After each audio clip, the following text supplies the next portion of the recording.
Hello lamai, welcome back to my YouTube channel. ඔන්න හුඟ කාලෙකින් පස්සේ vlog එකක් ගේන්නේ මම. ඔන්න මගේ මේ පාර බර්ත්ඩේ එකට අපි තීරණය කළා අනුරාධපුරේ යන්න. ඔන්න අපි මුලින්ම ආවා රුවන්වැලි මහා සෑය වැඳ පුදා ගන්න. අපි හුඟ කාලෙකින් තමයි රුවන්වැලි මහා සෑය වන්දනා කරගන්න ගියේ.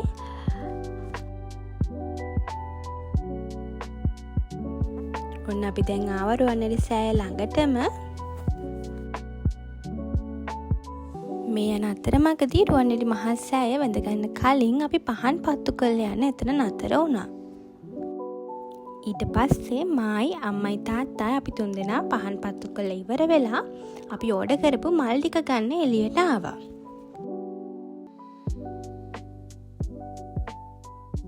මේ තියෙන්නේ අපි ඒ ඕඩර් කරපු ලස්සන මල් ටික. අපි දහස් පෙතිය මලුයි නිල් මානෙල් මලුයි තමයි ඕඩර් කළේ.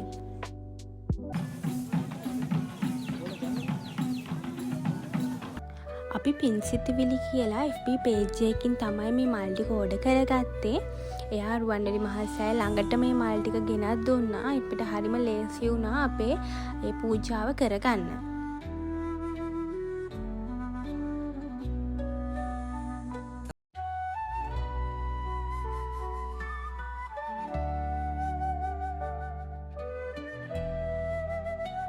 මල් ටික දෝවණය කරගෙන ඉවර වෙලා අපි මහා සෑයට ගිහින් අපේ පූජාව පටන් ගත්තා.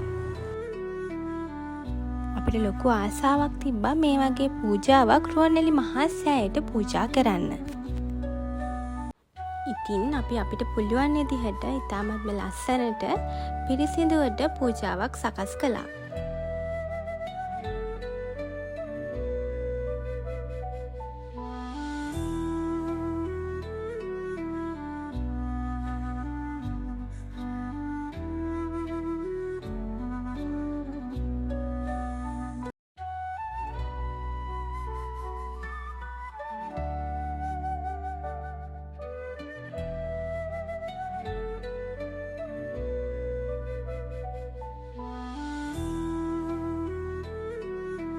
ඊට පස්සේ අපි මල් ටික මේ වගේ ලස්සනට මල් ආසනයේ උඩ සකස් කරලා ද්‍රෝණයක් 13 වහන්සේලා වැඩ සිටිනා වූ උතුම් වූ රුවන්වැලි මහා සෑයට අපගේ පූජාව පූජා කරා.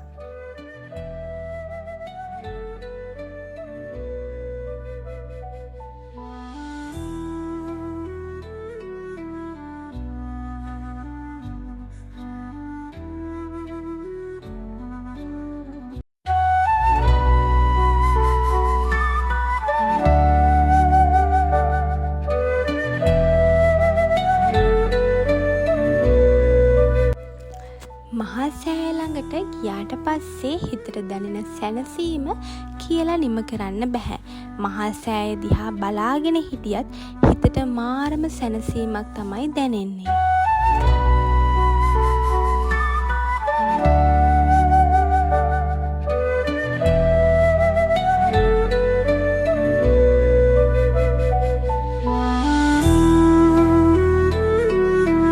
ඉතින් එදා ලස්සන දවසක්. හිතට මාරම සතුටුයි.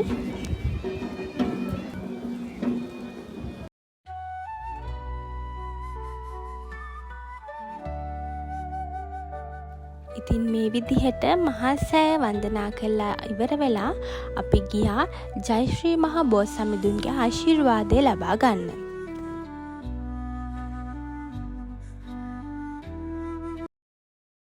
ඊට පස්සේ අපේ බස් එක තිබ්බේ හවස 6යි ගානට. අපි ඊට පස්සේ ලන්ච් එකත් අරගෙන ඉක්මනට බස් එකට ආවා.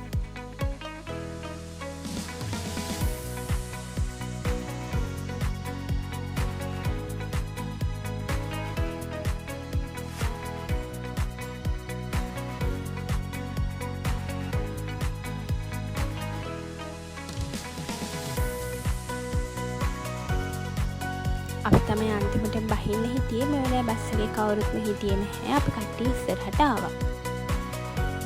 එහෙනම් දැන් මගේ vlog එකේ end එකට ළඟා වෙනවා. Thank you for watching this video. තවත් මේ වෙනම වීඩියෝ එකකින් අපි හම්බ වෙනතුරු ඔයගොල්ලෝ පරිස්සමින් ඉන්න. මගේ channel එක subscribe කරලා වීඩියෝ එක like කරලා bell icon එක click කරලා තියාගන්න. මං ගිහින් එන්නම්. bye bye.